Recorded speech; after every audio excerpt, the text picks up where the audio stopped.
I still can't get past the idea that agents are doing other things at photography other than just the photography. Like that drives many me times. I can't understand that. Like, why would you want to do anything else there? They're like, we're just going to be And- sitting here at the kitchen table doing this. Why are they signing listing documentation when the photography is happening? That should be signed before. I'm not scheduling photography with you until I know I've got the listing. I understand if they work from home or whatever, but the ideal situation, and this is just kind of like, you know, PSA for agents. You want the best work out of your photographer. Right. When possible, which I wish people would make it more possible, get out of the house. Yeah. Because what I notice is, so if we're doing stills and video and a virtual tour, that's 3 passes through the house that we have to do. Mm-hmm. When the sellers are home,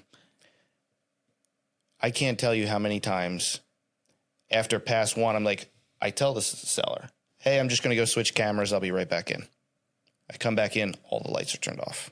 Oh, stop it. And then and sometimes that's a 15-minute process to turn the lights back on. And then I'll go back out. Okay, this time I'm just grabbing another camera. Again, all the lights. I'm like, are you kidding me? Like, what didn't you comprehend about it the first time? Another thing that I feel like in a seller who has worked their butt off to get a property ready, and sometimes they do a great job. Mm-hmm.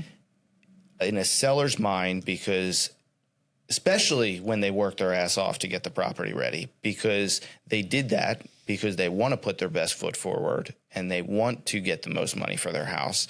The seller is never done when it comes to that.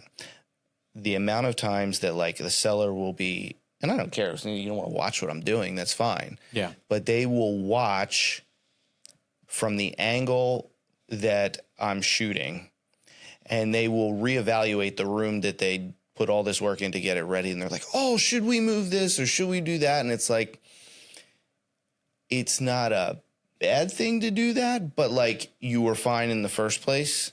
And it's like, I have to kind of judge, like, do I have, if I set the precedent on shot number 1 that you're going to move something that I'm going to retake photos and this is going to go on for the entire shoot, do I have the time to let you do that?